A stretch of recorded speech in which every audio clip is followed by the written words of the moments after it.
Vice President here at Langham Court Theatre. And I just wanted to welcome you all tonight to the Victoria Festival of Authors.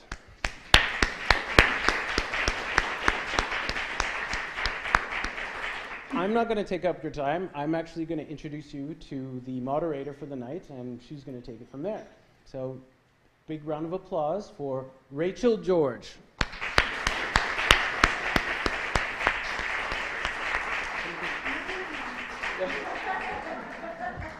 I've done it wrong. I've done it wrong. Give me a second. Let's figure this out.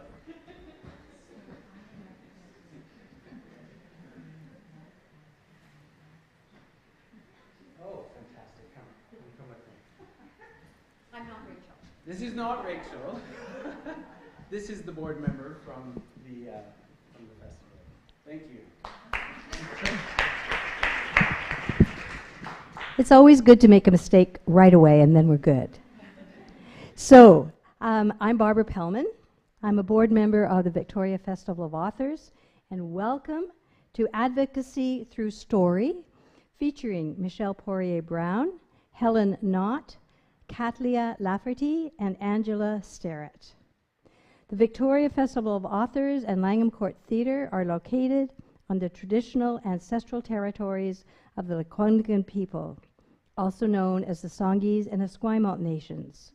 We acknowledge the ancestors, hereditary leaders, and matriarchs, as well as the creators from these lands, and give thanks for the privilege of living and working here. We are committed to serving as learners and listeners. So, thank yous to our sponsors, the Canadian Council of Arts, the CRD, the City of Victoria, the Victoria Foundation, Langham Court Theatre, the Walrus, and Monroe Books. Thanks also to the League of Canadian Poets, who has sponsored Michelle's appearance at our festival. Also, thank you to Mo's Home Collections and Poppy Floral Art for providing our background. There will be a 15-minute intermission midway through the event. The concession will be open, but please note that no beverages are allowed in the theater, and that's not true anymore. We just found that out. So you can drink, just please don't spill. There are 2 gender-neutral bathrooms down the hall. Closed captioning is provided and can be accessed through your phone or tablet. Please ask a volunteer for the Wi-Fi password and the URL link. At the end of the event, books will be available for purchasing and for signing, and do both. The panel is hosted by Rachel George. Rachel Yahatsa'al George is Nuchalnat of Ahusat and Ihatasat. She's an assistant professor in Indigenous Studies at the University of Victoria and previously worked as the research coordinator for the Maine Wabanaki State Child Welfare, Truth and Reconciliation Commission. Her research has focused on Indigenous politics, reconciliation, and pathways of decolonization through storied practice. Enjoy yourselves. It'll be a wonderful evening. Rachel.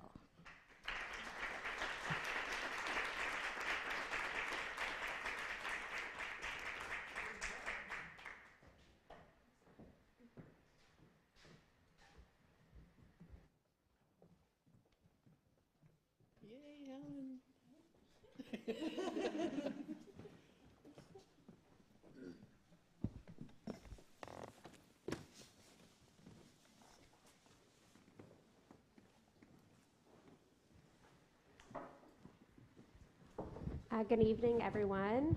Uklasis Yats Ach, Ahau Suishi Hadis Ach Soups. My name is Rachel George, that's my English name. My Nuu-chah-nulth name is Yats Ach. I come from Ahousaht and Ahadasat here on the west coast of Vancouver Island.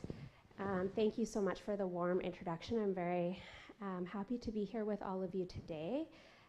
and incredibly blessed to be on this, or to share the stage with these powerful women.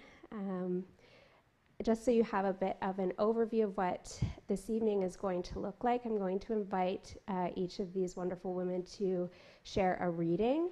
After introducing them, we'll take a short break and then move into a moderated discussion.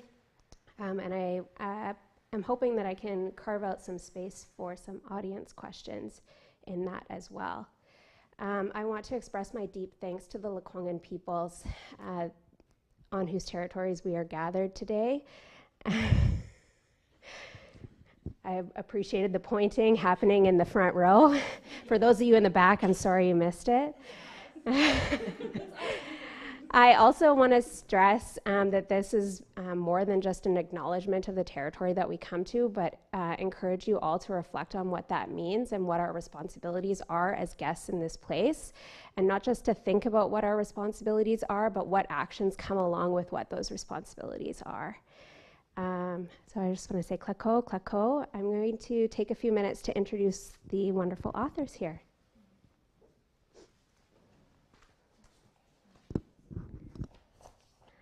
Okay, I would like to start, I'm going to start by introducing Michelle Poirier-Brown, who is a Cree Métis poet, performer, and photographer living on the unceded Syilx territory in Vernon, BC.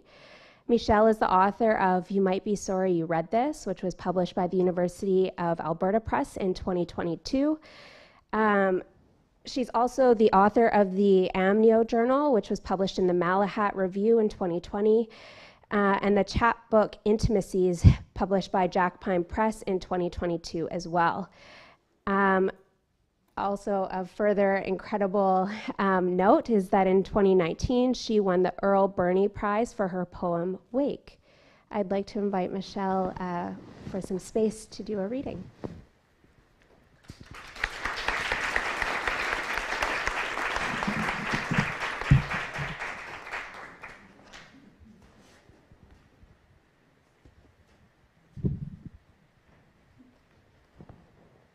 I'm taller than Barbara, who I assume used this last.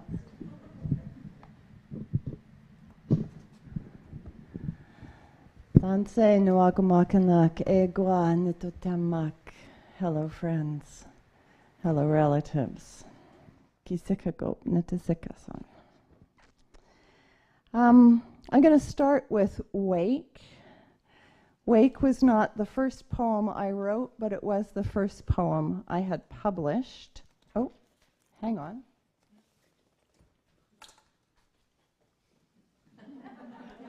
The old woman forgot something really important. And I wrote this in response to a call from Prism International for works on the theory of, on the theme of dreams. I was 8 months into medical retirement and had spent most of that time in my house alone.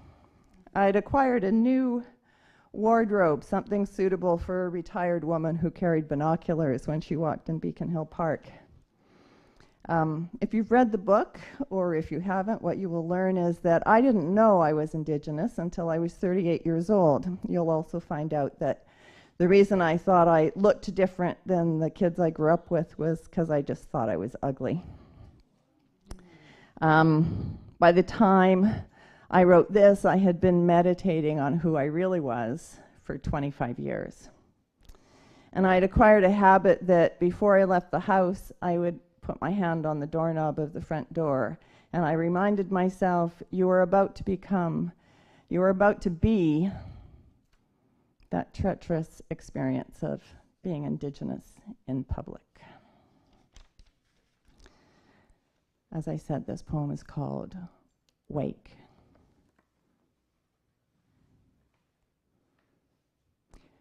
You dream me still, racialized, deracialized, decolonized. You ask me if I have or use a pre-colonial mind.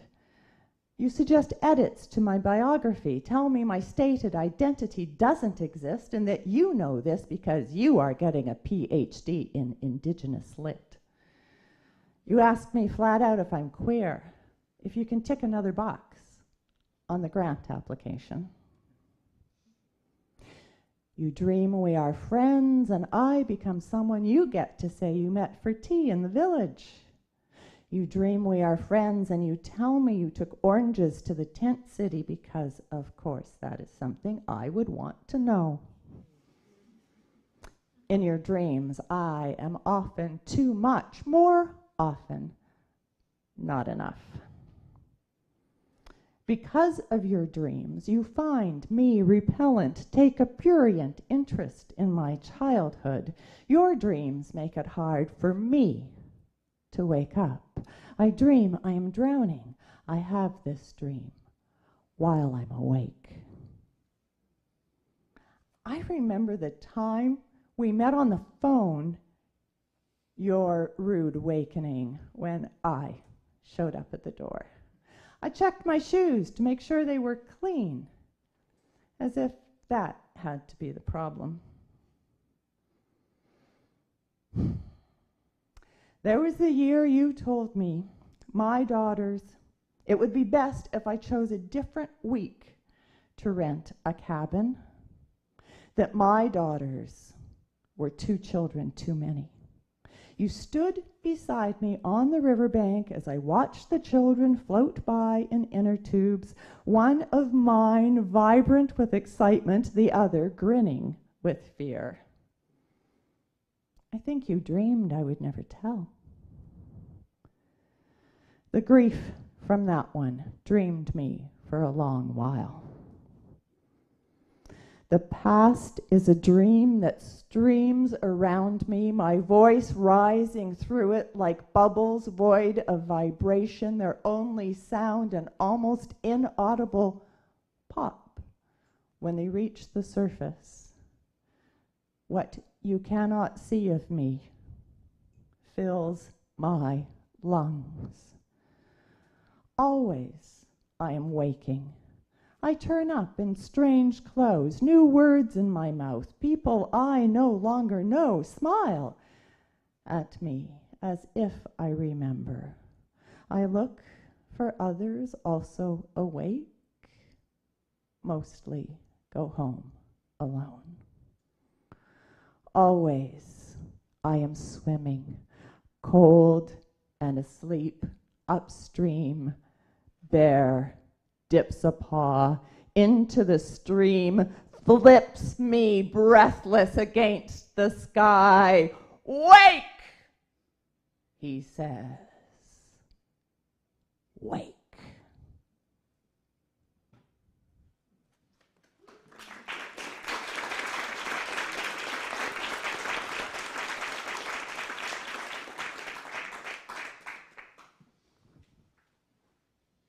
Actually wrote this poem in a Victoria Festival of Authors workshop with Louise Bernice Half, Sky Dancer.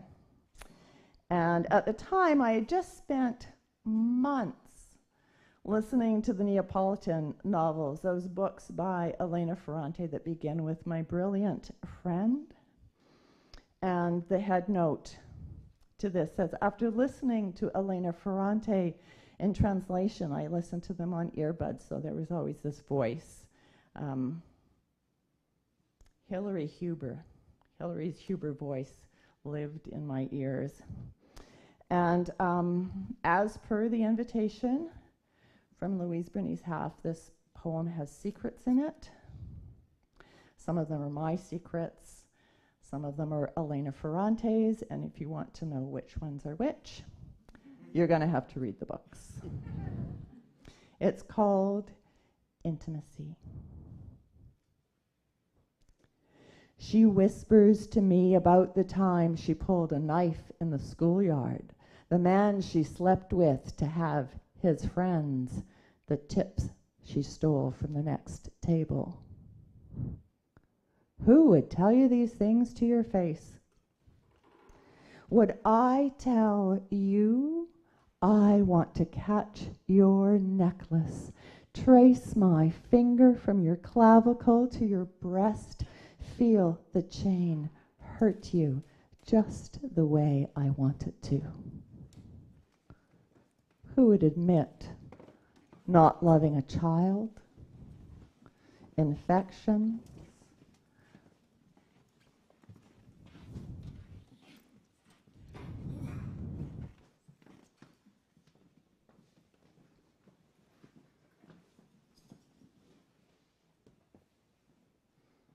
forgive me, but I'm going to start again. She whispers to me about the time she pulled a knife in the schoolyard, the man she slept with to have his friends, the tip she stole from the next table. Who would tell you these things to your face? Would I tell you I want to catch your necklace, trace my finger from your clavicle to your breast, feel the chain hurt you just the way I want it to? Who would admit not loving a child, infections, what you've done for money or a ride? These words on the page slice a line that beads with blood. Lick here.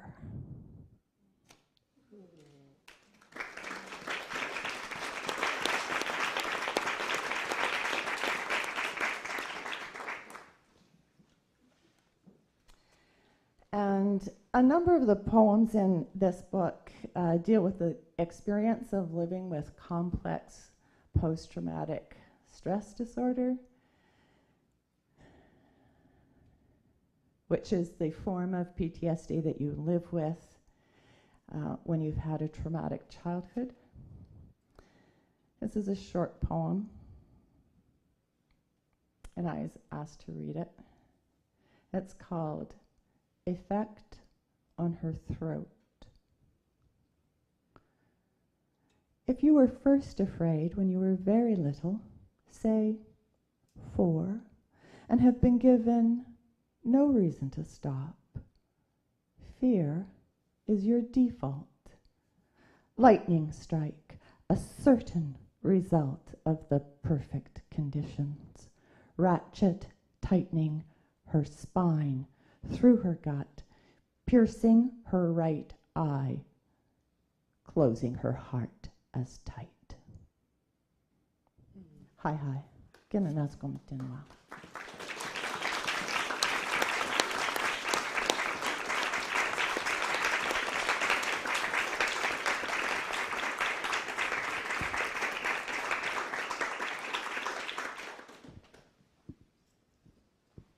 Thank you so much, Michelle.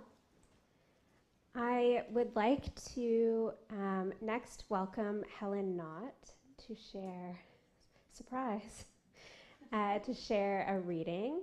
Helen Knott is Danza Nehiyaw Métis and mixed Euro descent living,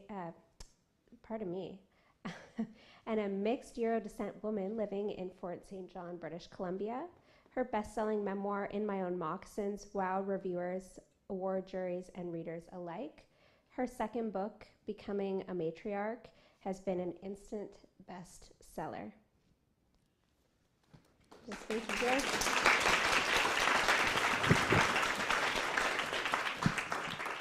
Tanse Jahanache, Sudaze Dashinateke, Doshte Ashche, Katasagi.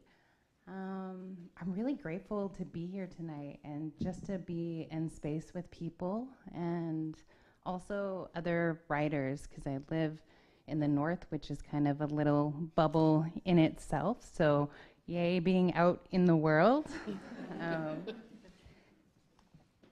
A long time ago, I called my auntie, my great aunt, Mary, and I was trying to look for words in our language for some of the work that I was doing. And this was work through like social work, because I'm a social worker by trade or my background. And I was like, okay, I want to be able to help people remember who they are.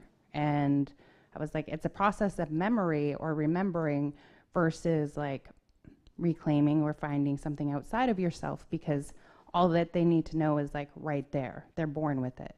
Then we have this like process of living where everything gets a little confusing and we're not able to see the sky like as blue as it once was or see ourselves. And I was like, so it's remembering things from before. And my auntie was like, okay, I'll get back to you. And so usually when you ask an elder something, then it'll be like 2 or 3 weeks later. So she called me a few weeks later and she's like, okay, I have your words. And she said, Yechikenesji, which means I remember things from long ago. And I was like, oh, you know, this speaks to not just work and social work, but in terms of writing, in terms of holding memory and being responsible for memory, to remember things from long ago. And so this piece that I'm going to be reading is about that. And Michelle was like, who do you want to go first? She's like, because I can be like really theatric and I should have went first, because following that, I'm like, now I have to read in this like monotone voice. Follow that up. I'm sorry, y'all. Okay. Don't you want to heal some of this hurt that you carry around with you, Grandma? I asked her once. The painful memories she carried trickled out at unexpected times. History pooled at her feet, and then it grew legs, changed form, and found its way into the lives of her daughters and grandchildren. Sometimes history took the form of sharp words that drew blood as they shot past you. Other times, it sounded like the kind of crying that happens after a few cases of empty beer are emptied. I mean, it must get really hard sometimes. You could always talk to a counselor or something, I suggested feebly. I'm too old now, Grandma replied, her gaze fixed on a spot on the floor. She stared intently and looked as if she was trying to account for all the misspent seasons that had landed her in her 70s. I reached for her hand and squeezed it gently. She pulled it away, and her face gathered the internal strength to wear a devout look of resolution. This is the way that I am, and this is the way that I'll die, she said. Humans have figured out how to live in mentally and emotionally fixed locations, regardless of shifting space and time. Grandma stayed stuck in the pattern of being equal parts loving, sad, and ruthless for most of her life. I often say things like, I come from a line of fierce and loving women, and it's true. I do come from big love and women who had a low propensity to tolerate bullshit. But I also could say, I come from a line of women who are either committed to recreating the patterns of familiar wounds or dead set on avoiding the repetition of pattern at all costs. And that would also be true. We are walking memory in all the ways that make us beautiful and all the ways that make us beasts.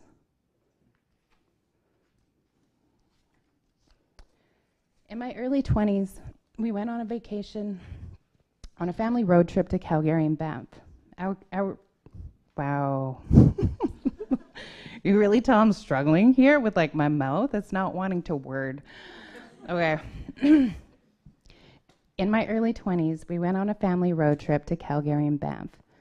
Our caravan of 3 vehicles drove in the vicinity of the speed limit, sometimes leapfrogging one another as we made our way down the highway, and sometimes pulling over at rest stops at the mercy of children's bladders. When we stopped, we made bologna sandwiches and handed out cold drinks from a cooler in the back of a minivan. I see you nodding. Then the passengers would pile into a different car than they'd been riding in before. There were aunties, brothers, toddlers, and of course, there was Grandma. We visited the Calgary Zoo for the first and only time. We moved through it together as a singular, giant, and loud Indigenous entity. As the kids played in one location and the adults rested under the shade of a tree, I noticed that Grandma had not moved from her spot for some time. She had been standing in front of the black bear enclosure for almost 15 minutes. The hot sun shone down on her black hair, which had never taken to turning gray. What are you looking at? I asked her. She pointed her finger at the bear, who was repeating a pattern of movement: 2 steps forward, a circling of the head, 2 steps back, 2 steps forward, a circling of the head, 2 steps back. "His mind is gone," she said sadly, as she raised her hand to her head and moved it out toward her in front of her to emphasize the bear's fleeing sanity. Grandma was raised in the bush and was not unfamiliar with bears. She traversed land all alone as a young girl, often taking a kettle and tea into the middle of nowhere for an afternoon. Grandma had seen stretches of Ardenazah territory that I haven't seen yet as an adult. She stood in the hot sun for another 10 minutes, watching. The bear did not break the sequence. People ate ice cream while offering their kids their first glimpse of the wild. A big black bear with a lost mind, stuck in a small man-made home. And I wonder if Grandma saw herself in that bear. Something wild, something trapped, something committed to pattern and memory, something that longed to be free, but never would be. I have been learning to hold memory without carrying the weight of it.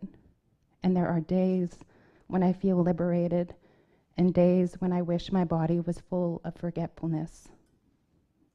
I am the black bear. I am the spectator. I am the oblivious child eating ice cream. I am all these things. I am named Helen, after my cookum who raised my dad.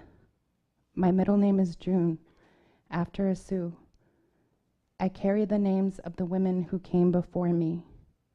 I was aged with memory the day I was born. I'm gonna leave it there.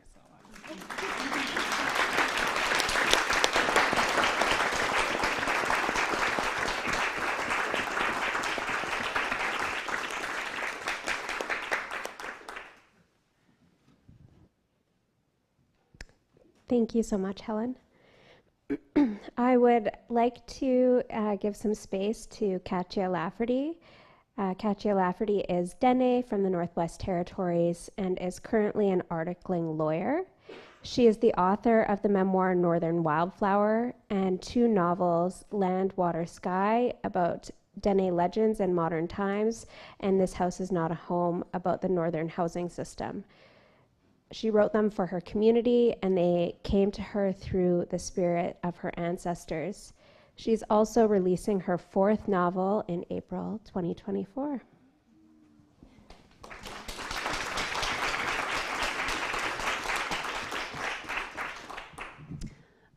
Thank you so much for having me here. And that was very emotional for me, being raised by my grandmother. So thank you so much, Helen. That was really beautiful. So This House Is Not a Home, I'm going to read from. This book was inspired by a family I know in Yellowknife, Northwest Territories, where I'm from, who are one of many, many families in the north that were dispossessed from their homelands from the colonial government. In the early 80s, they went out hunting in the fall, their regular moose hunting trip, and when they returned, their house was bulldozed to the ground. The government assumed that they had abandoned it. So then they had to live in a tent, a canvas tent, their hunting tent for the whole year in the winter with their babies until they can get into housing. And then when they did get into housing, they were forced to have to pay rent and pay bills, and but they couldn't get a good job because they didn't have an education good enough. And there was also, entrenched racism within the government. So as you can tell, it kind of snowballs into a present day where many of our people are living in arrears and are living in the poverty line because of these types of occurrences that have happened. So it's not just the residential schools. The residential schools are a big part of our colonial legacy, but so is the healthcare system, so is the housing system. All systems of government have impacted Indigenous people. So I wanted to write about housing, not in a report, another data set. We don't need any more of those because we already know. I wanted to make people feel, and I hope that that's what This House Is Not a Home has done. So, where am I here? Okay, so Ko is the main character, and his name in my language means home, and his wife is Si, and her name means tree. Their son is Kwe, his name means rock. Their daughter is Itwa, her name means flower. Mamia is the grandma, that's what we call our grandmothers, or Etsi, or Kukum. There we go. You can have those if you want. And Woods is the brother. Ko didn't notice anything different at first, not until he got up close. He turned to Si with a million unspoken questions, but she hadn't the answers. "Wait here," he said, and he walked a few more feet ahead, stepping into the imprint of where their home once stood. Ko looked over his shoulder at his family, who looked so small and afraid, all huddled together. His mother started to say something to him with a look of despair on her face, but he couldn't hear her. The volume in his head had turned off. Their entire world slowed to a stop. Ko turned every which way, inspecting the surroundings with his hands on the back of his head. He crouched down and picked up a handful of cold dirt and tried not to let it slip through his fingers. He bowed his head for only a moment until he threw the rest of the earth as far as he could in a demand for answers. He wanted to be wrong, to be standing in the wrong place, but the shadows of the trees he knew so well hovered over him, bending and swaying violently in the wind, as though trying to tell him what happened to his home. Itwa ran to her father and held his hand with an uncertain look, pointing doubtfully to where she knew her home should have been. She was still such a baby, Ko thought, looking down at her innocent face. As siblings do, Kwe nudged her and told her to be quiet when he saw her face form into a frown and heard her start to whimper. To stop her from worrying, Ko picked her up and held her, trying to remain calm for her. Kwe held onto Mamia's hand to help her stand as her knees trembled, leaving her off balance. Without having to be told what to do, Kwe got to work quickly building a fire to keep Mamia warm while Si tended to Itwa. Before they knew it, Ko was already out of sight, on his way to Woods' house to find out what happened to their home. As soon as Woods opened the door and saw Ko's face, he blurted, "I tried to stop them. They wouldn't listen." "Who's they? What are you talking about?" Ko shouted as he grabbed Woods by the shoulders and shook him once really hard in a desperate attempt to get his home back. "The settlers. They went to all the homes and started counting, promising bigger houses for free. I told them to leave, but they wouldn't listen. I tried to stop them, Ko, but they came in with their machines." Ko didn't want to believe it, but despite his brother's drunkenness, he could tell that Woods was telling the truth. Ko let go of Woods' shoulders and backed away slowly in devastation.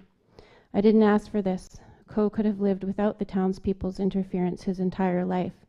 They may have been able to entice many people living on the peninsula into thinking that their way of life was better than their own way, but not Ko. Yet now he was kicking himself for not stopping it, for not knowing that somehow this was going to happen, sooner or later. He thought himself naive to think that by staying out of their way, they would respect him enough to stay out of his. No matter what, they would have found a way to destroy what he held dear, he thought, his way of life, his happiness, his home. That night, Ko and Kwe worked together in silence to pitch their hunting tent in the indent where his family's house once stood. It would take a few months to rebuild, but by then the full of winter would have set in, and it would be nearly impossible for his family to camp out over the harsh winter with the kids being so young and his mother getting on in age. Ko couldn't think of nowhere else to turn. He would make room for them anyhow, he thought. Who would make room for them anyhow, he thought. Gone were the days when people in the community would help each other. Ever since the residential schools disrupted their lives, people remained guarded, nearly forgetting how to help one another and share, each family mostly to themselves. There was always Woods' house, but what he called home was no place for children, with all the people coming and going and the constant drinking. With that in mind, Ko feared the worst was yet to come. When his family finally retired to sleep, tired out from their tears, Ko sat on the cold, hard ground looking out at the lake from where he would have once looked at it through the entryway of his home. The wind seemed to power his anger, and endless rows of dark blue whitecaps rolled over one another towards him. With the great lake bearing its might at him, Ko couldn't stop the storm that was coming. By morning, the lake had calmed. Ko forgot all about his problems as he slept, but when he woke, he remembered the predicament he was in, and a rage came flooding back before he even opened his eyes, and his breath escaped him all at once. His home was gone. Masicho, thank you.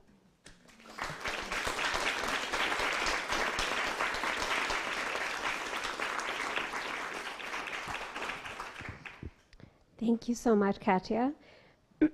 I would now like to introduce Angela Sterrett. Angela Sterrett is an award-winning journalist, writer, and artist, although she let me know that she's not doing that part so much anymore.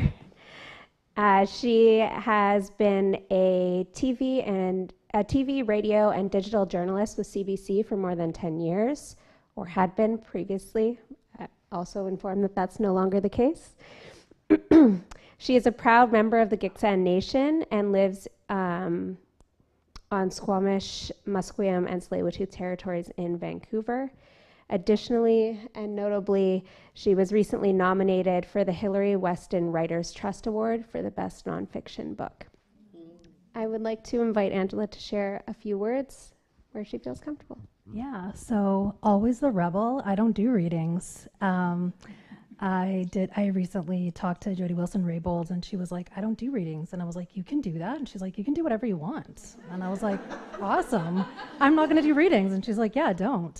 So, but yeah, I kind of feel like a bit of a rebel here because everyone is doing that. But I thought rather than just not say anything, I'll share a few words about who I am and where I come from. Also, this is like super intimidating. It feels like when you're in a, like, I don't know if anybody can relate to this, but when you're in a cop shop and you're getting interrogated and it's a two-way mirror and they can see you, but you can't see them.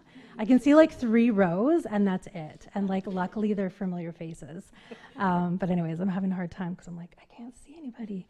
So I just thought I'd just tell people who I am because then we're gonna take a break and then go into a discussion. So I thought I'd do that with a story because I've had some changes in my life lately.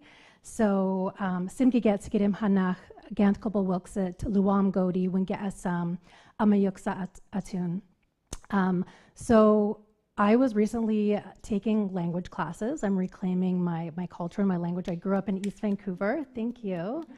I grew up in East Vancouver with my dad, and most of my identity was very politicized. We were fighting for our rights and title in one of the largest court cases in Canada at the time, the Delgamoch. And so recently I started learning my language with my elder, Chuis, who's also my cousin, who's also our language teacher. And everyone was introducing themselves in accordance with their house and their clan and their lineage. And so our culture is matrilineal. So by law, you cannot be Gitxsan, like legally recognized by our feast hall system, unless you're adopted. Like, so for me, my mom's white. So to be legally recognized by my grandfather's house group, Wigach, I would need to be adopted by a high-ranking member of our house or an auntie.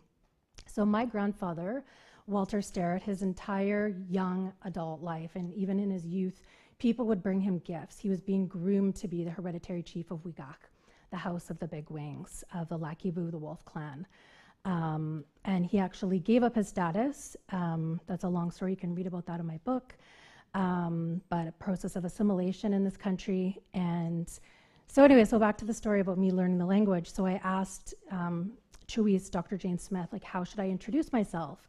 And she said, well, we'll give you an honorary Gitxsan name, you know, while you're waiting to be legally recognized. So at this time, I'm also quitting CBC. So this is about 7 months ago. Our names are not prophetic unless they're ancestral names, and even then they might not be prophetic. But our Gitxsan names, our non-ancestral names, they're very literal. So I have a friend who lives on Vancouver Island, and her name is in Gitxsan. I'm a woman who lives on an island. So I'm on my way to meet my boss, and I tell my boss on the phone, I'm like, I'm done, I'm quitting, I'm absolutely through with this. And she was like, please stay, I'll do absolutely anything you want, whatever you want, you can have as long as you stay, please stay, like begging me, crying on the phone. And I was like, this is a very spiritual decision for me. I've made my decision. I'm absolutely done with being a TV, radio, and online reporter for the CBC or any media outlet. It's a colonial violent system that I had to survive. So anyway, so we go and we meet for coffee, and it's super awkward because I'm meeting her to do this thing, and then I like see off in the distance, and it's like all like my friend group, and they're all having like the best time, and I'm like here with this CBC person, and I'm just like, oh God, this is my life. So on my way to meet my boss, as I'm crossing to meet her, I check my email, and I get an email from Dr. Jane Smith-Chuis, and it says, your honorary Giksan name will be Lualgia Dunk Beast. It means woman who works in television and radio. And I'm like, and she's like, the literal translation is talks in a box. And I'm like, okay, this will just be funny, right? Like, this will just be my funny name every time somebody says it or anytime I say it. So I actually was legally recognized by the hereditary chief of Wigach in June 21st in my nation. So I'm super proud to have that recognition. And so I met my boss, finish the story, and she ended up actually luring me back in because she was like, anything you want. And I'm like, anything? And I'm like, I will only work with this person, I will only work in this department, and I will only do this, and only 2 days a week. And she was like, done. And it was like this, I totally thought she'd say no, but it was like not, it was not it. So as of last week or the week before, I did my very last story at CBC. It's a very positive thing. I'm very happy. It's a new chapter. So yeah, that's just a little bit about who I am before we get into the conversation. Yeah.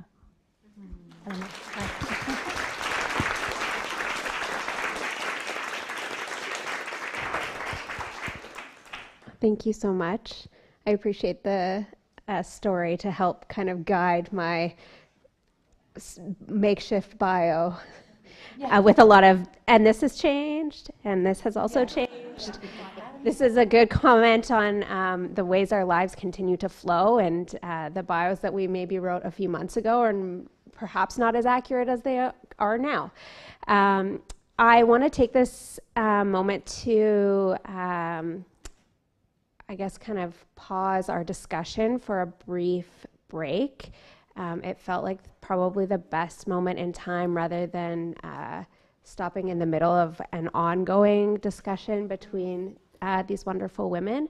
So I believe I was told it was a 15-minute break. So we're going to take a 15-minute break and then come back for a wonderful discussion.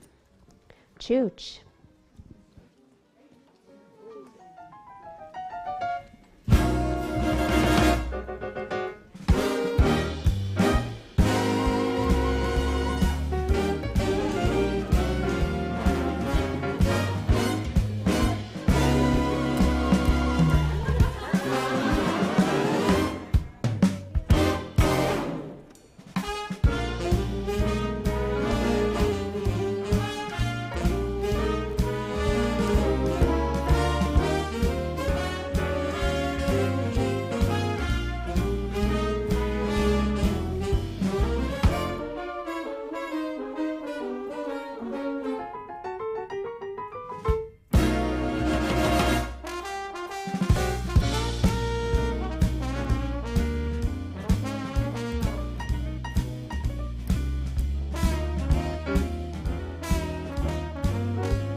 Tanse and Dotimak, Mitanin and Askomon, and Kinanaskomotin to the Lakwangan speaking peoples for the gift of being here this evening.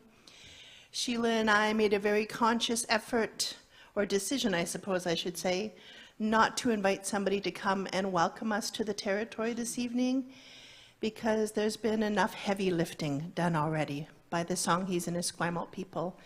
So we wanted to acknowledge them and offer our thanksgiving for the gift of living on these absolutely beautiful lands and waters and air. Like if you think about places, other places, even here in Canada, our air is really beautiful. And a huge part of that is because of all the trees that have been taken care of by the lands for generations. I am the granddaughter of Noel Cardinal from Papikassis First Nation. On my mom's side, my grandmother was Isabel Gray. They're from Treaty 4. On my dad's side, I'm the granddaughter of Raymond Smith and Beatrice Johnstone. My wife Rhonda's here tonight. My sister Teresa's here tonight. And next Friday, our twins turn 19. Wow. Yeah. I'm not really sure how I'm feeling about that. But what I do know, though, is had I not made choices in my family, had my sister not made choices in our family, had my mom not made choices in our family, that those two would not be here. And this morning, I had the privilege I had been saying no to nothing for September 30th, except for the privilege of visiting with Sheila Rogers. I mean, who would say no to that?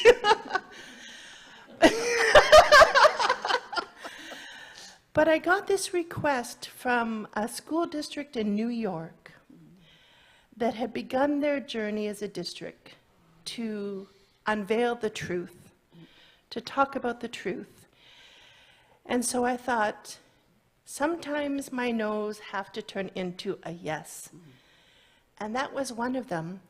And when I got on this morning, I was not ready for the K-2s, 20 classes, almost all in orange, in the state of New York. Beautiful. I was instantly in tears, and I'm like, I gotta get myself together because these kindies, they're the hardest audience there is. You're all easy. But I thought to myself, I asked, can I take a picture? Because I want to send this to Phyllis Webstad.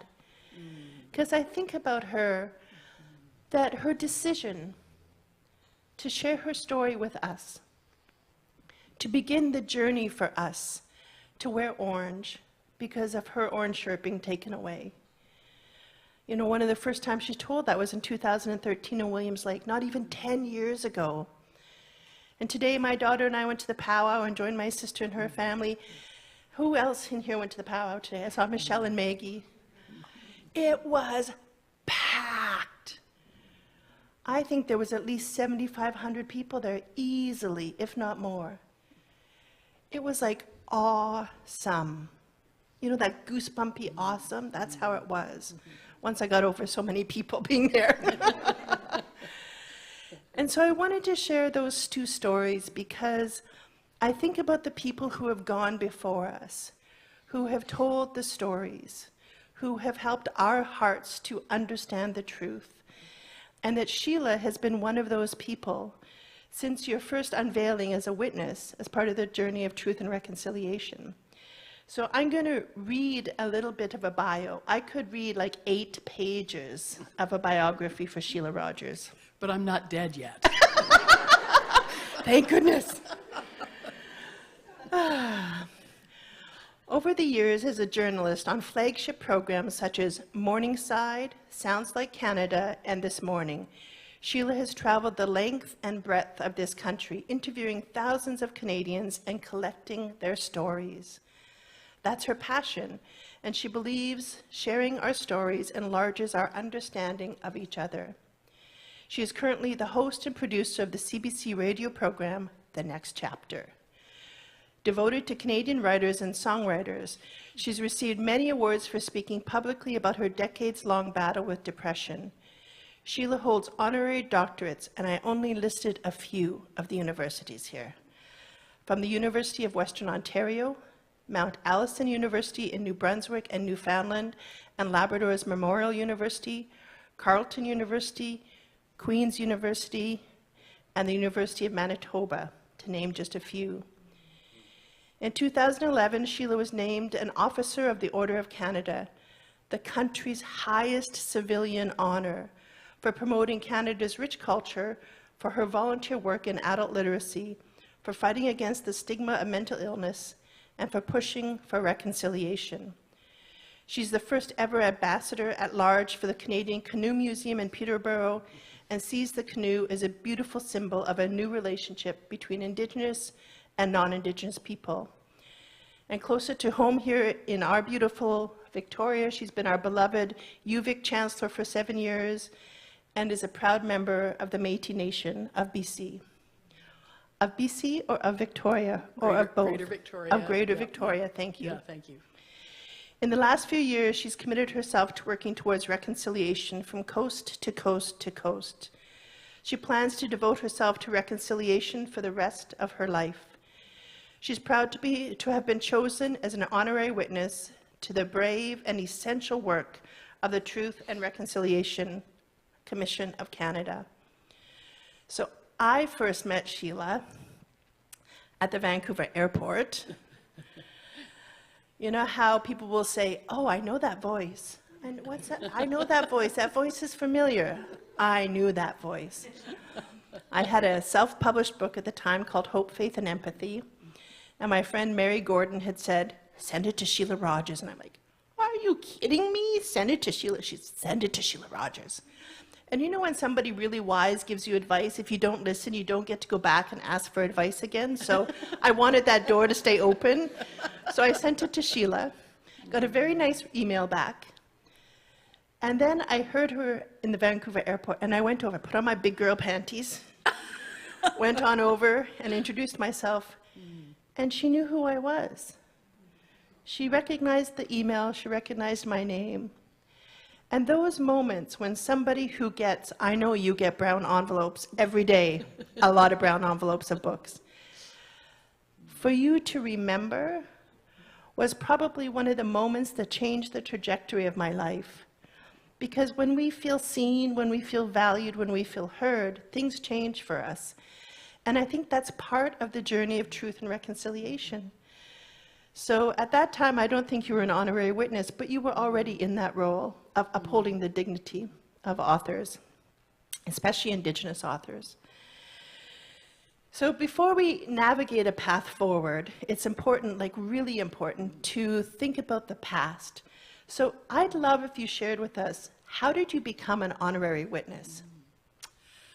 Monique, thank you for your lovely welcome and acknowledgement of territory. And I would also like to say how grateful I am as a visitor to be living in the lands of the Lekwungen people, Songhees and the Esquimalt.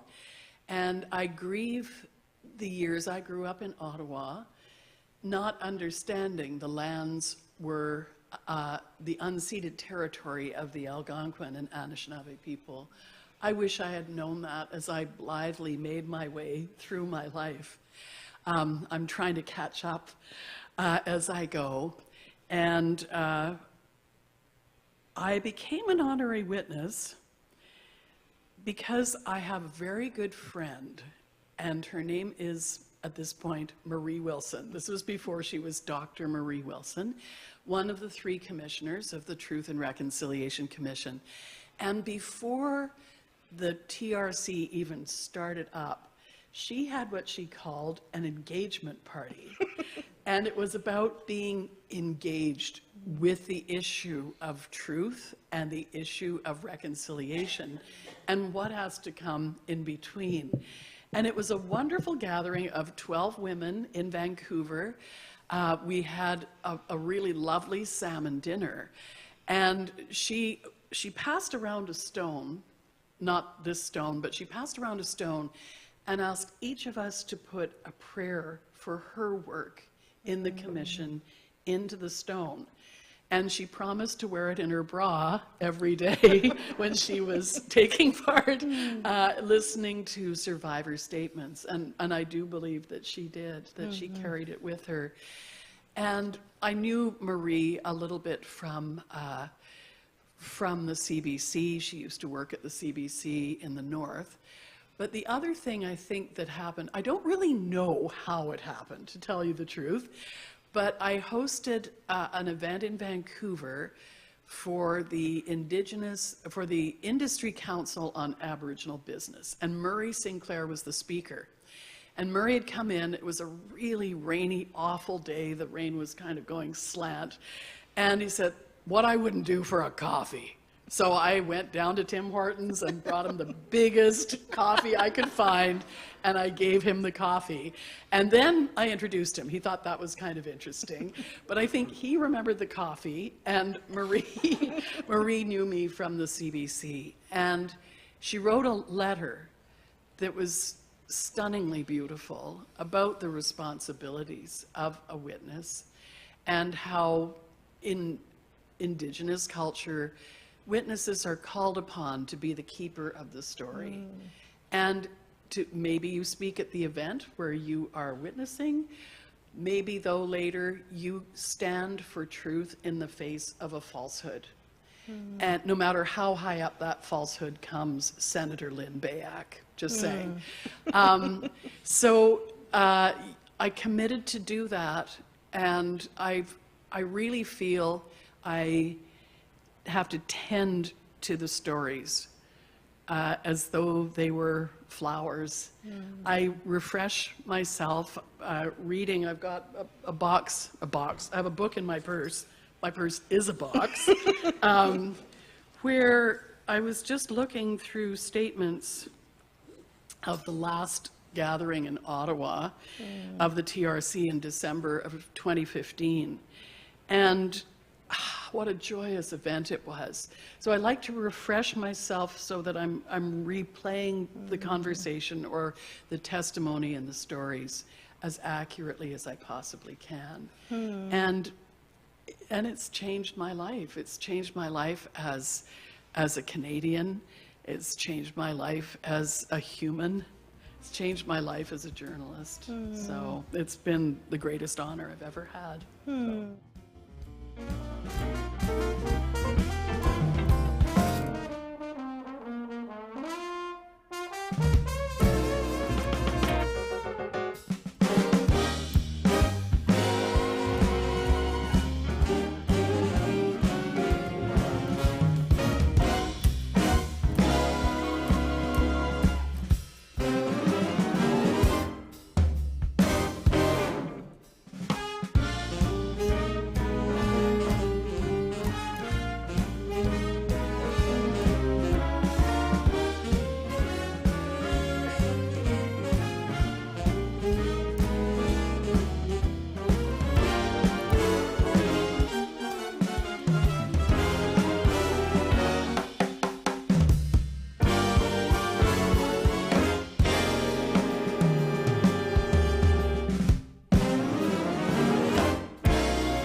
use the washroom, get some fresh air.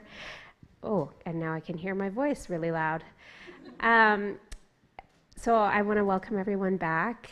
I'm going to ask the authors a few questions and invite them into a conversation with each other.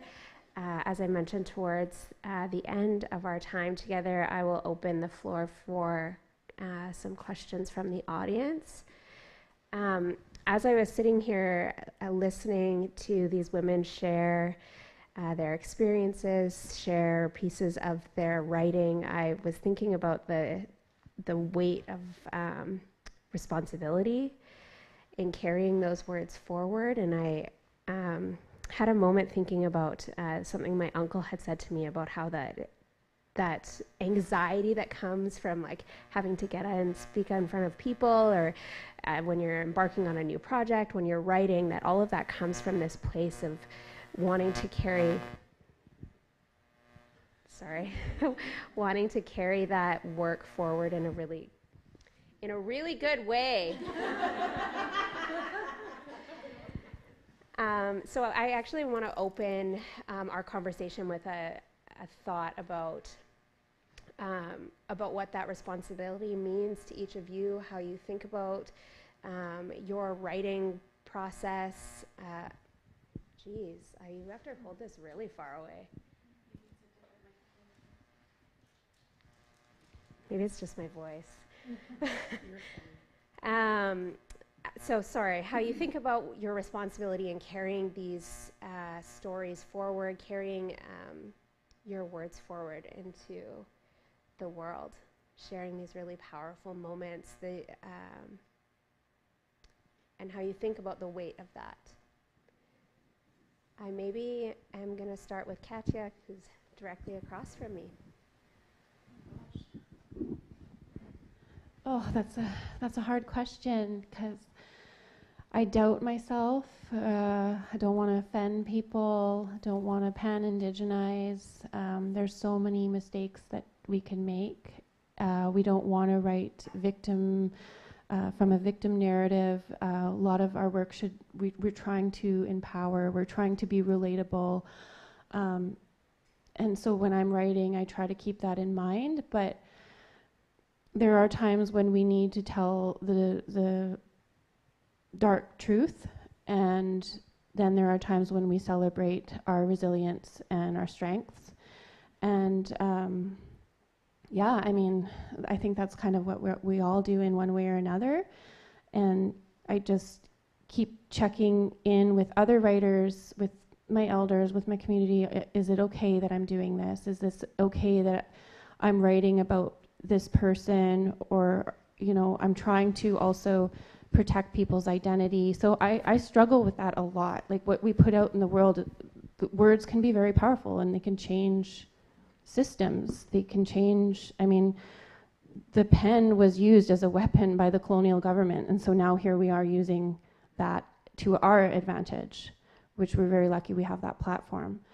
But at the same time, it's conflicting, and for me, I find I'm always like, okay, am I doing this? Am I okay? Am I gonna are people not gonna like me? There's all those things, but you have to move past that and just keep on writing, because there's obviously a reason why we were giving these gifts to do this work.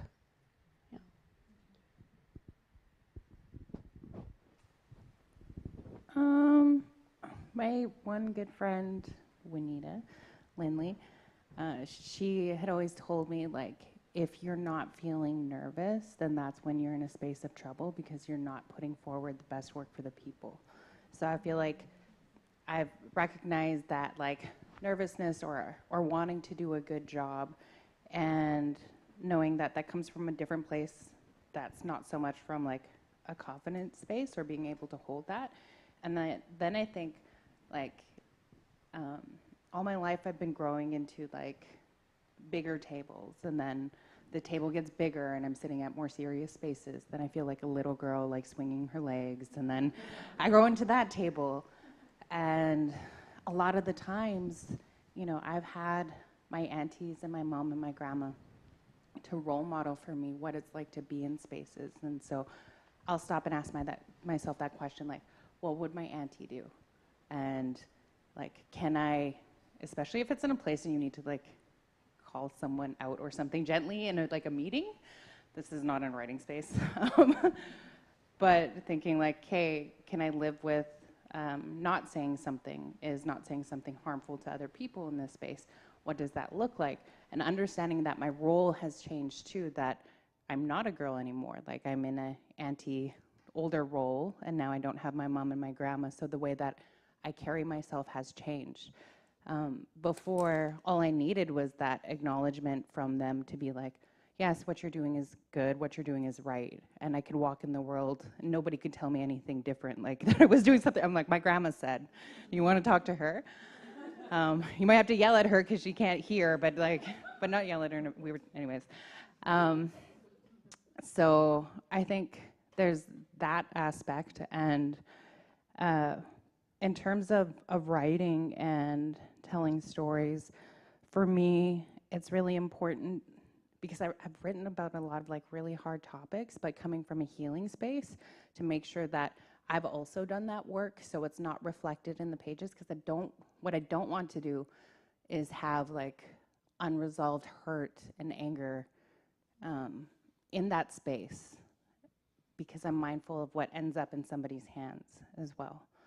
So there's that piece of it. And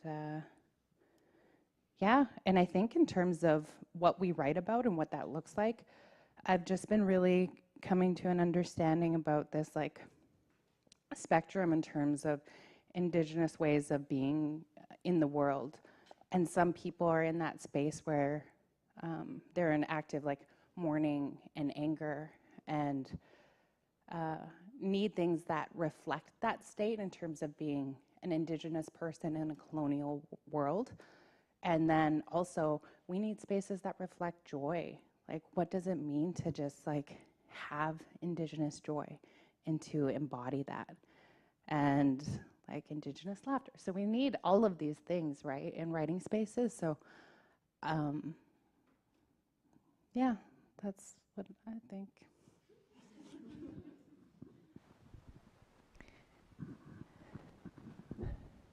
For me, the burden comes later. The burden comes with the decision to publish, not the decision to write. That might come with future writing, where I go, okay, I'm going to set an intent and I'm going to write a book. So I might have more of this experience when I'm doing that. But what do I think about when I'm writing? I don't think when I'm writing. I often don't know what I've written until I've finished it. For me, writing it's more of a somatic experience than it is an intellectual experience. I write so that I can cope with some of what I'm feeling, and then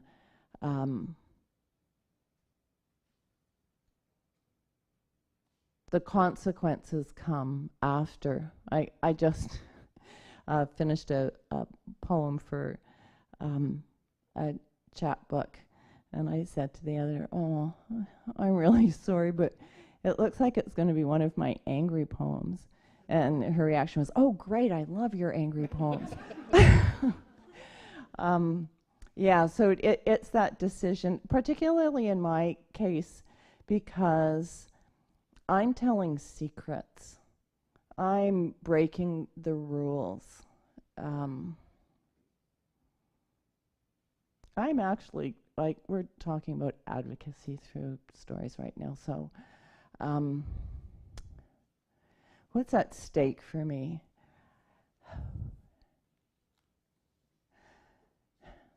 First time saying this in public. I don't have a single blood relative other than my daughters who speaks to me. And the fact that my book is called You Might Be Sure You Read This kind of speaks to that decision. It was about 20 years ago that my family found out I was going to write about what happened to me. So it's been a long silence. And just saying anything just saying anything is an act of resistance.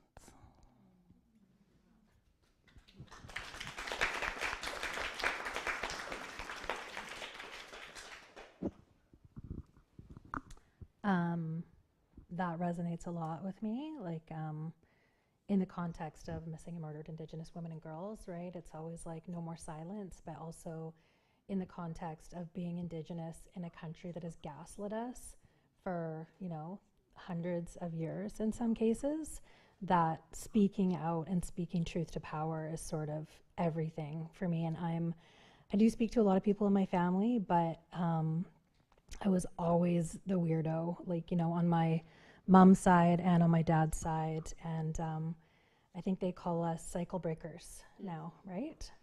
I remember growing up, it was like the black sheep. And then I was like, I don't know if I like that. But people were like, you're a cycle breaker when you step out and you speak out and you change the way that things have been normalized for so long. But yeah, for my sense of responsibility, oh my God, massive. You know, I felt like the family members needed closure. In some cases, after 40, 50 years, they needed justice. At the same time, there was one of the women in my story, in my book, Unbroken, and I felt like I feel like I know who killed her mom. But then she started getting phone calls, and someone was like, I'm going to come and see you. You know, when the pandemic's over, I'm going to take a boat, and saying racist things and saying disgusting things to her. And I had to stop, you know, to protect her and her family, even though she wanted closure so badly.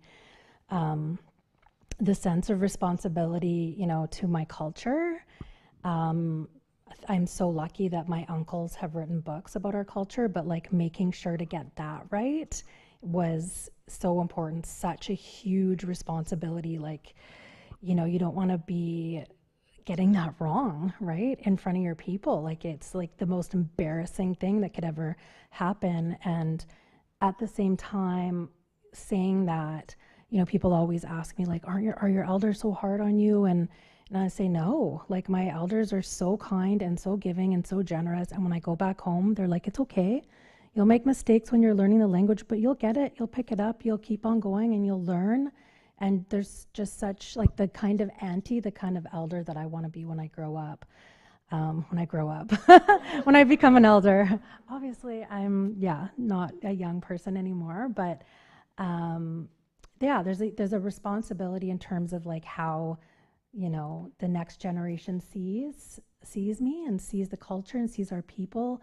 There's a huge responsibility to solving the murders, to addressing colonial violence. And then there was also a massive burden of being sued by people, right? So I'm really lucky at a publisher that went through multi-layers of legal, but there was legitimate fears of me losing my livelihood at the time. So yeah, that book is like a pressure cooker. But at the same time, it feels like, I don't know about you all, but it feels so nice. You know, people often ask like, oh, I never didn't know you did that. And you're like, I mean, mine is memoir, right? But I can just tell them, oh yeah, just go read my book. Like, I don't need to talk about this anymore. It's in chapter 3. And they're like, oh, okay. And I'm like, yeah, I'm not going to talk about it anymore. So it's very cathartic in that way. But I think as Indigenous women, like, we carry huge responsibility in like different ways as multi-dimensional beings. Thank you so much to each of you.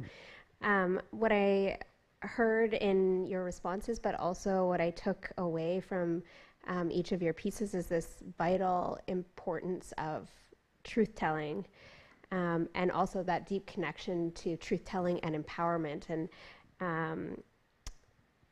I will like connect this back to some of the stuff that I do. I've done a lot of work on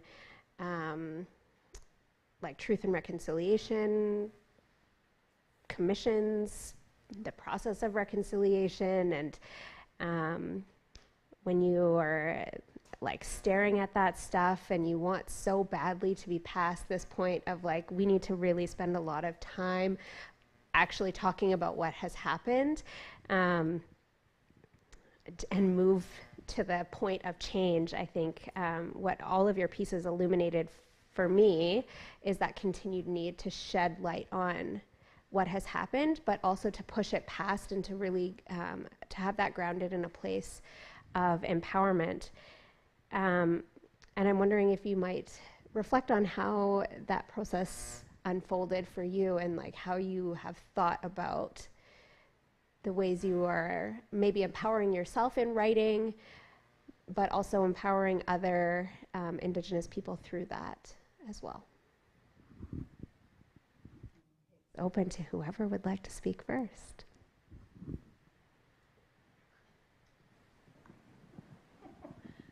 I'm one of those people that breaks under silence. I think so the first time I ever read a poem in front of an audience, actually it was the second time, was at a Sisters in Spirit vigil. And that poem that I had written, like, people were like, oh, can I use your words? Can I carry those words? And I was like, yeah, that's why it was written. You can take it. And I remember, like, at the time I was like shaking. Like, it was so hard for me to be in front of people. And one of my like aunties, she took that poem and she was doing vigils and advocacy work, and then she set it on Parliament Hill, and that poem became like the preface to like a special report to the federal government by a committee looking at violence against Indigenous women. And it just took on this life on its own, like outside of me. So like watching something become alive, and knowing that those words came from a space where, I don't know, it was just, I feel like that was a transition moment for me. And then when I was doing stuff with Site C and really looking at land and body violence and how that is connected for Indigenous peoples. And for me, like, that came by way of like sitting by the water when I was healing and I was learning how to be sober in the world. So I was like 2 years sober. And I'd go down there and just sit by the water and see what I could learn from it, and see in which ways we were alike and what lessons were there. And there are two, I don't know if you know about the river, but there's 2 hydroelectric dams that were built on it previously, and then a third one that's being built right now, Site C. And I was like, wow, like, me and the land have been through a lot of violence, like a lot of colonial violence. And that's when I first started looking at it, and then realizing that there was such a big gap there. When I was talking with reporters when we were doing like a land-based camp, was when I was like, okay, so if I can't point to studies, what does that look like? And then I wrote like 2 academic articles that could be cited and used for people. And then I did a short doc with CBC. And for me, it's been like, okay, there's gaps. How do I fill that in different ways? And sometimes creative and artsy ways, but also through all of these different things, because those are things that are needed. And I feel like now, through writing, I've kind of come into this space where, like, I just want to be happy now. Of being like, I've written into these really hard spaces and lived like a life that has been characterized by violence. And what does that look like also to give myself permission to let some of that go and put some of that down? And what does it look like to live over here with the light on my face, not this kind of light, because this light is harsh. But what does that look like? Also knowing that there will always be moments like where I will have to step into place. Like, that's always there, that because I'm always in relationship with people and with land, etc. Yeah.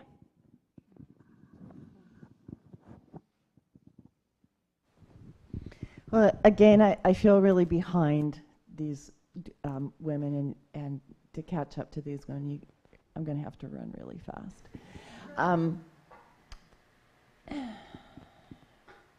I understand now that I'm starting to interact with people, I mean, even just tonight, to find out, like, because when I'm writing this stuff, well, 2 reasons. One, which I've already told you, just coping. but also because my PTSD symptoms can be really quite dramatic and public. Like, not only can I like just suddenly become really blank, that's sort of the mildest form of it, but I go into full-blown shock. My teeth are chattering. I need to lie down. I need to be covered with a blanket, and that can be triggered by any form of aggression, like just if someone's frustrated with me in a meeting and throws a pen down on the meeting table, I can go into shock. And so and I sometimes have to, something's going on in the room, I sometimes have to leave the room, and it's not been just once in my life where I've heard the conversation behind me, what happened to her? And so now I can say, I can so relate to you, yeah, read the book. That's the point of the book. And so to find out that, again, it's this difference between why do you write and why do you publish, and the fact that now that it's published, I recently, there's a group of women in my living room, and one of the women told the story of what her childhood was like. I mean, I had it easy. And she had never told her children what happened to her. And she said that because she read the book, she was able to break her silence within her family and tell her kids what had happened to her. And I was like, oh, now I get it. Now I know what people are talking about. But until there was a woman in front of me telling me what happened to her and saying that she has been able to talk about it only because she read the book. Okay, now I get it.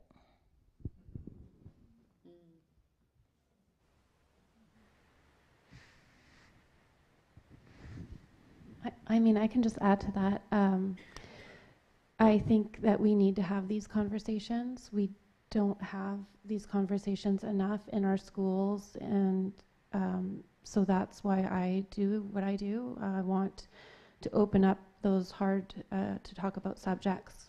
And the next book that I'm writing, Firekeeper, talks about sexual exploitation from a girl's perspective who is neglected and abused as a child and turns to fire for a sense of control of something that she can't control in her life, and she becomes a pyro.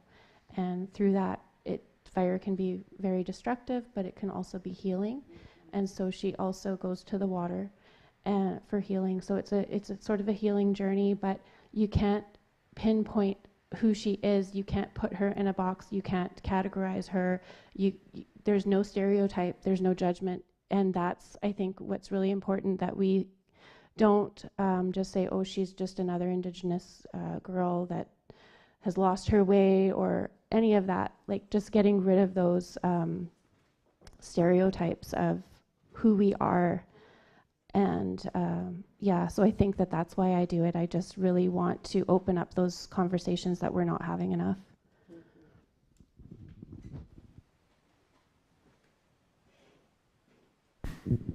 Well, thank you so much. I've always been told that when you engage with any kind of writing, lectures, all of these kinds of things, that you take what you need in that moment. And so one of the things as I was reading through these pieces that stuck out to me is the powerful role of women in our lives. And I'm going to be honest and say that in particular it was the conversation about motherhood, especially because I'm sure that stuck out to me because I welcomed my daughter to the world 2 years ago. So I'm very centered in this moment of what it means to be a mother and how we guide the people in our lives, how we rely on the women in our lives in their various capacities. And so I want to open the space for you each to reflect on how you've thought about that vital role of Indigenous women in your lives, either as a mother, as thinking about your relationship with your mother, with your aunts, grandmothers, aunties, your role as a daughter, all of these kinds of things. So this vital, especially because the role of Indigenous women is such a strong point in each of your pieces. So motherhood and the role of women. Just a small topic for discussion. It's clearly going to go over really quickly.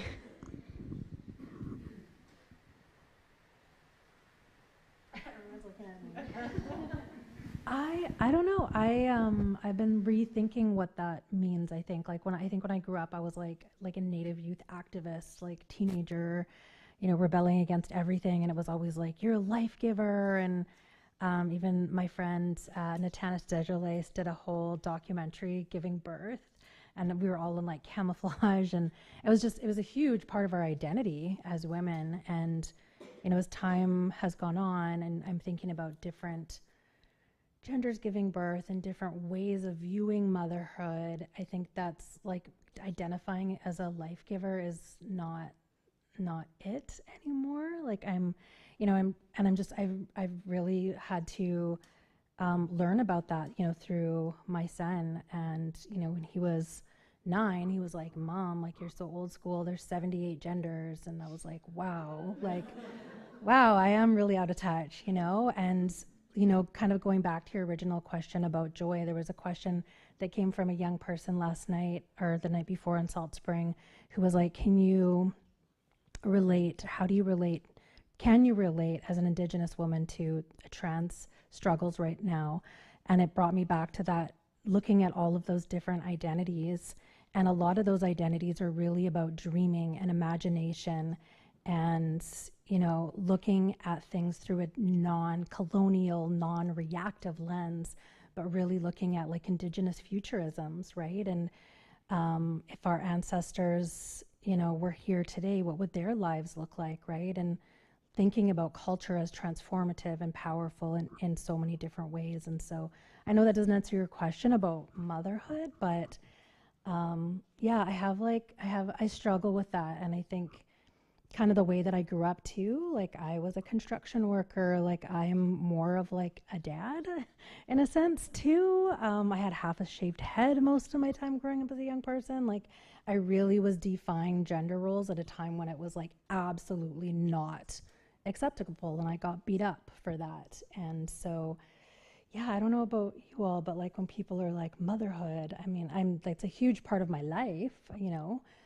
raising a boy, but then I don't know if any of you like relate to that, or if I'm just totally off on my own here, but I struggle with like life giver or motherhood, or I think it's a big question.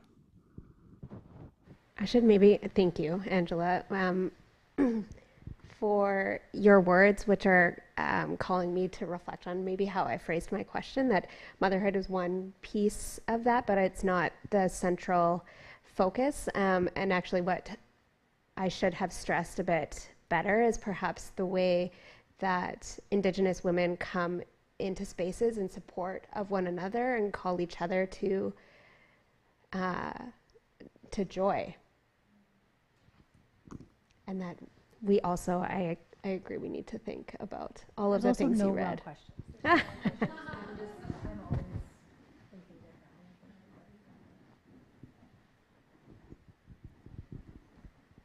Yeah, Indigenous women calling each other to joy. That's a way easier question than for me to take on motherhood, because I can tell you, I mean, we have all these really soft, squishy feelings about motherhood, but also, given the environment I was raised in, and I was raised in a really, the reason why I didn't know I was Indigenous is because I grew up in a family where my grandmother had Mein Kampf on the television and made a point of buying South African wine during apartheid I grew up in a really racist household.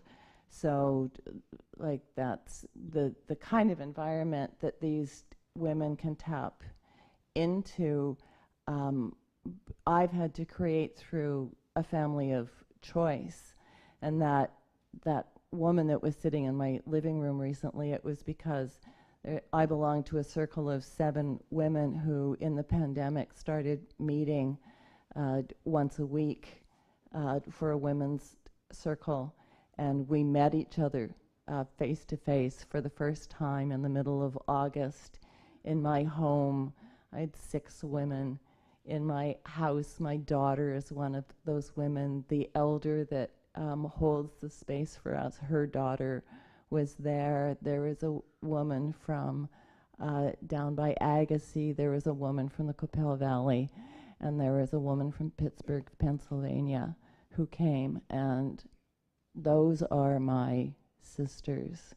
They are my source of joy. I do not know how I could put one foot in front of the other without those women. I'm so bonded to them, and I feel that I have a safe place in the world, and it is in the hearts of those women.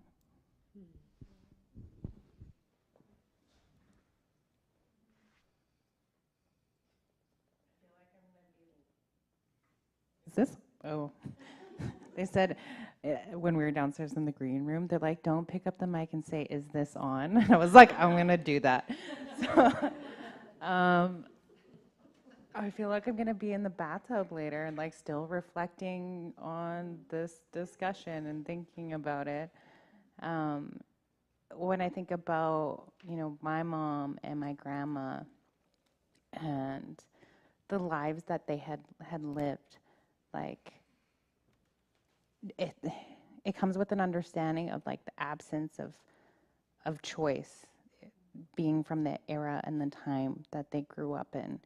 And for me, that really makes me think about the life that I live now and how much choice I have and how much my mama dropped out in grade 8 and how much she sacrificed for me to be here, right? To be in this space, to get an education, to craft a voice, to be able to write, to take care of myself, especially as a single mom. And for me, I feel that responsibility to seek joy in that space because they didn't have that ability to choose joy as much as they should have. So I feel like that piece is really important. And then what Angela was talking about earlier, I remember someone on Twitter was like, do you have to be a mom to be a matriarch? And I was like, no, you don't have to be a mom to be a matriarch. And I think about all of the ways that we mother or father each other, like that nurturing aspect to be in the world in different ways. And I find like this year I've started grandmaing people, which is like really crazy. And like being a grandma to like people that are older than me too, that are already like grandmas. And I'm like, okay, baby, like let's talk this through, or calling them my girl. And it almost comes like automatically. And it's when people are in a really traumatized space where it just clicks and I start talking to them in a certain way. And I'm like, do we ever outgrow that need as we age to be called like my girl or baby? Probably not. And so like now I'm connected to that inner cookum, inner grandma that is out here in the world in that way too. Yeah. That should be my grandma. Well, I'm going to be a grandma in December. Yes. My son and his girlfriend are having a little boy. So I'm super excited to be a grandma. Yeah, I'm too young to be a grandma, but that's okay. That's another thing. Yeah, I mean, I'm working on a court challenge application right now for Indigenous women and girls and their rights to housing, and uncovering, the things that are in the Indian Act and how they've suppressed women for so long. Women weren't allowed to marry out, or else they'd lose their status. We weren't allowed to vote. And even today, we still have a lot of those barriers put up on us. And, you know, we're not allowed to drum in some of our communities. There's so many things that we're not allowed to do. And one of them is writing even. Like, who are you to even think that you're good enough to write and or be a chief or be a leader? So I think it's really important that we say, no, we have the space to do this. And we were the original matriarchs. Before the colonizers came, a lot of Indigenous nations relied on the women to make the decisions. It wasn't the men. The men were busy fighting and couldn't make up their minds on things. So they went to the women. And we knew, you know, we'd gather like this and we'd make those decisions, those wise decisions that need to be made. And my grandma, you know, my grandma raised me and she taught me a lot. And my mom is struggling. And so I feel like I'm a mom to my mother. And that's really hard because she just can't get out of the pattern that she is in. And she might just be that way until the end. And I just have to accept that, and I have to live with that, and I have to love her, and I have to be there for her as much as possible. But that is really hard, and I call it healing the mother wound. I heard another woman say that once before. We all have that mother wound in us as Indigenous women, whether it be, you know, like when we all walked into the room today, we didn't really know one another, and there was a little bit of kind of like, you know, I felt a little bit like, do I give you a hug or what do I do here? Because sometimes we can be so hard on each other as Indigenous women as well. So we have to be the aunties and we have to be accepting each other for whatever differences that we have and just love one another.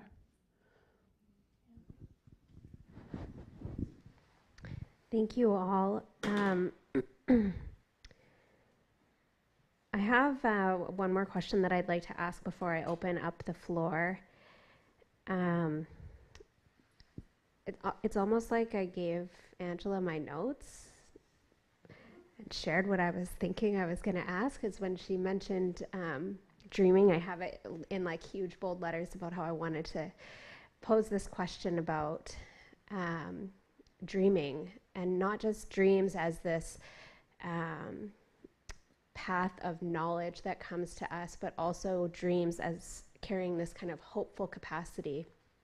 And so I'm wondering how each of you think about dreams, hope, care in that advocacy work that you are doing through your writing.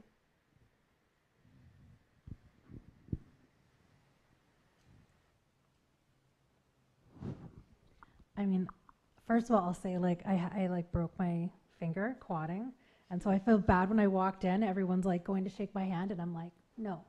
So I feel like responsible for putting that vibe out there. Like, I'm like, no. But you just being a diva. But you were like, hug. And I'm like, no, I hug. Still hug. Yeah, I think like it's time to dream, right? It's time to have hope. It's time, like that's why I quit my job at CBC. It was like I started to heal the mother and the father wounds and the inner child, and I had a really, really, really traumatic thing happen last year, and so I started doing all this healing work and meditating and healing my nervous system and healing from PTSD and all this stuff, and I realized, oh, like you can't be working on your healing and doing all the somatic stuff and then go and you're, you know, talking about birth alerts or like extreme racism in the healthcare system, and then your like nervous system and your adrenaline is just rocked all day, all night. And that was really hard to like pull back from that work. And like, I don't know about you, Helen, like being on the front lines of the Site C, like that's intense. Like that hydroelectric dam is massive. Like talk about destroying, you know, the environment. And yeah, you know, thinking about my people fighting for pipelines and all this stuff, like it's such critical work. And I'm so proud of the work that I did and that people continue to do to advocate for our people through truth or, you know, standing in front of those railways or rivers or whatever, but I'm at the time in my life where I just want nothing really to do with that. I just want to live for like love and joy and hope and vision for solutions. And I think my next book will be really hard as well, but I think it'll also be about how do we see healthy men? What are healthy men doing? I'd love just to talk about toxic masculinity and everything, how the earth is being destroyed, but what are men doing to like heal themselves? And so, and I just feel very like, even just talking about it, I'm like, oh, relaxed, and that's just where I want to be.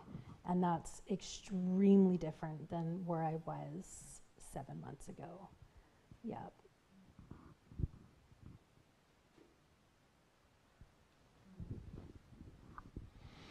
Yeah, it's really hard to be present in just,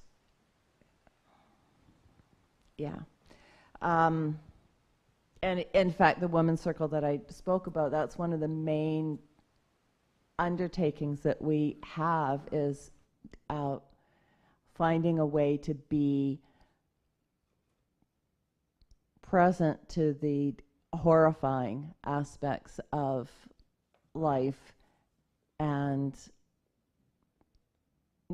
noticing, just noticing, but also just equally noticing the splendor of life, and that we can develop our own sense of self that is separate from what we notice. We aren't what we notice. We do not have to identify with the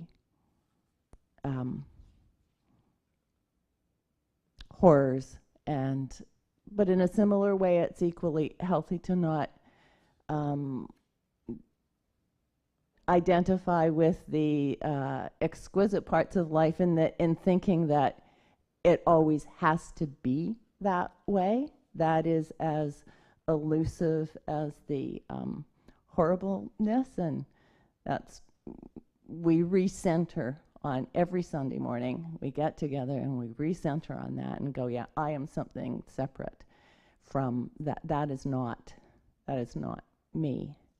And then on the dreaming side, I am going to mention on the personal side, my retirement goal is to have a happy childhood, and I want you to know it's going really well.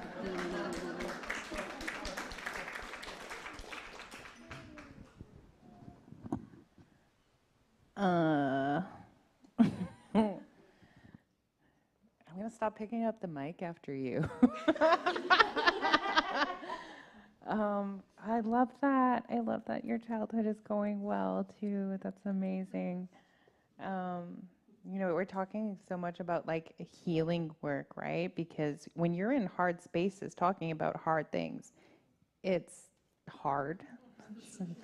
So it was actually when I was writing this book, I was working for the Indian Residential School Survivor Society as a team lead for coordinators that provided services to families impacted by MMIWG2S, and came to that same space of like, I was like, oh, there's like, because I was doing somatic work, but also like inner child work, and I was like, there's a kid in me that just wants to play.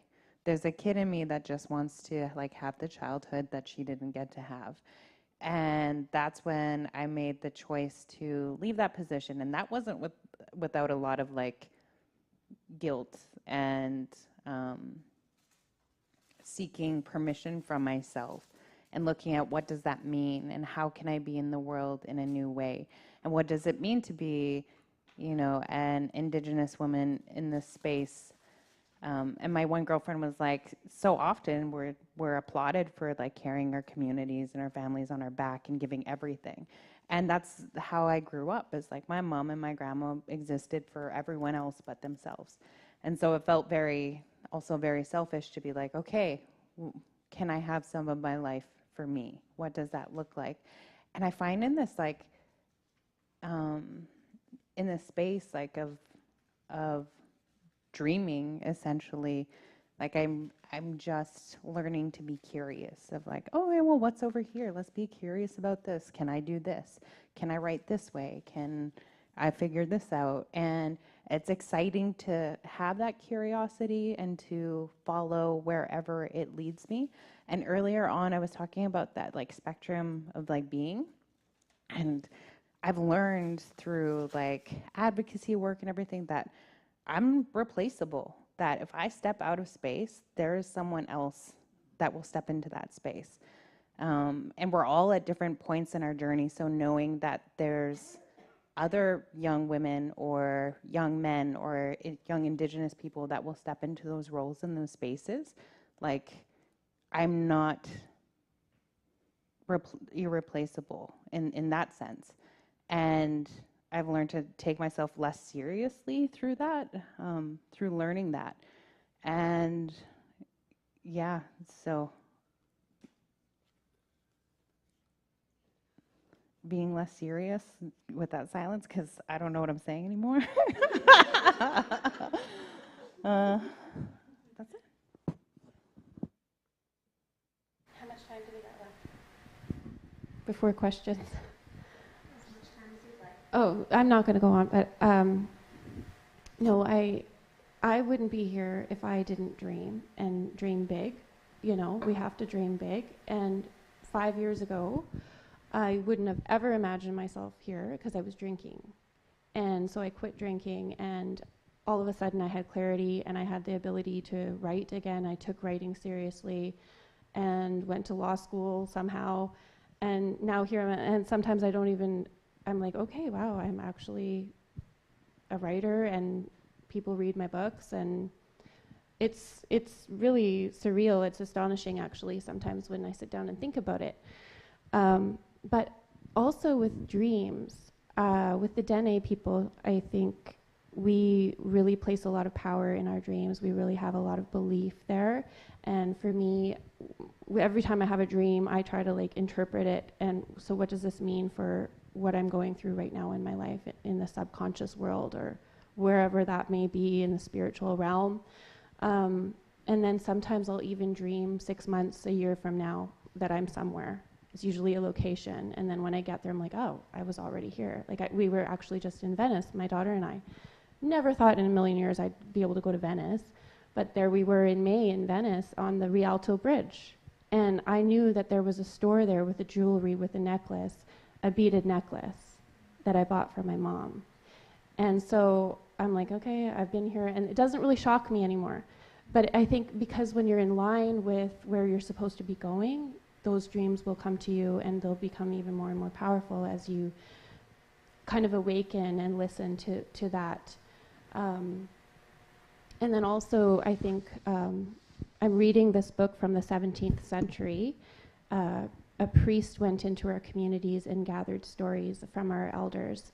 And our elders in the 17th century would have been learning from their elders in the 16th century, and they would have known those stories that had never been touched, that had never been impacted by colonizers. And those stories talk about the upper world, they talk about animals that can talk, just amazing, amazing stories. And when you read them, they sound like dreams.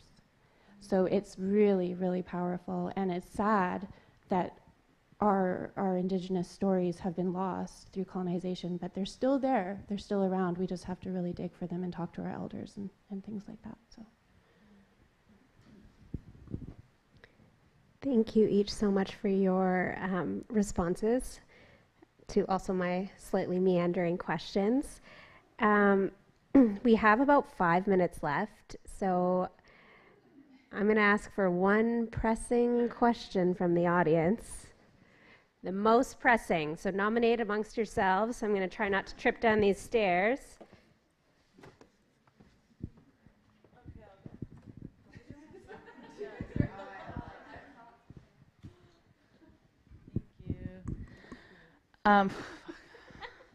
She said I'm a speaker.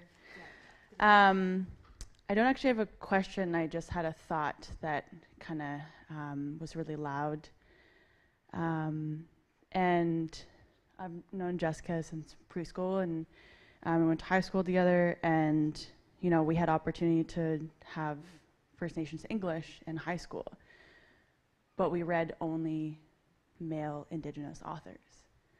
And so I realized that being in this room and being witness to your magic, you are the authors that we needed when we were kids. And so to realize that now we have you anyway, is so powerful and so beautiful. And, to be in your presence here and to witness like the power that comes with being able to see Indigenous women in the seats they were already always supposed to take up. And to have your emotion and your beauty and, to now know we never have to question whether we belong in a room because you're there. That's it.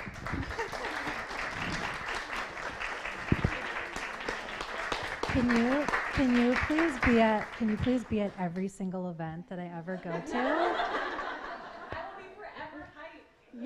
Yeah, I'm all for it. When you go to events and it's like the one certain person going on, and I would be happy if you went on and on for like half an hour. So please invite yourself everywhere. Thank you for.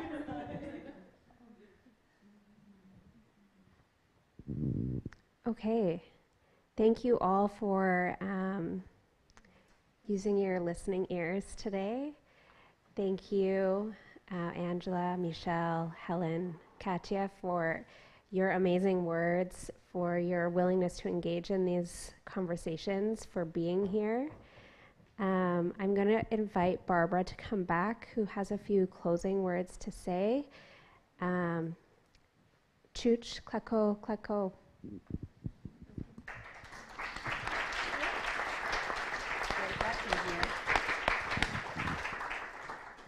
Great, I get to close down the house.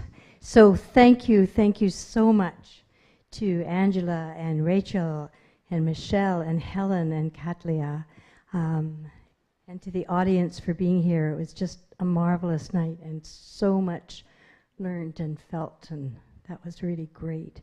So, and a couple of extra little bits. Buy their books. I think you've been around the book selling section that Monroe's has, and so buy their books because that's what they said, right? You want to know the stories, read the books. There's more festival events, of course, lots of them, so make sure that you pick up one of the little festival pamphlets. Tomorrow night is a night of poetry. It's called, I think, We Don't Work in a Vacuum, and so that really fits with what has been going on here about how we need each other.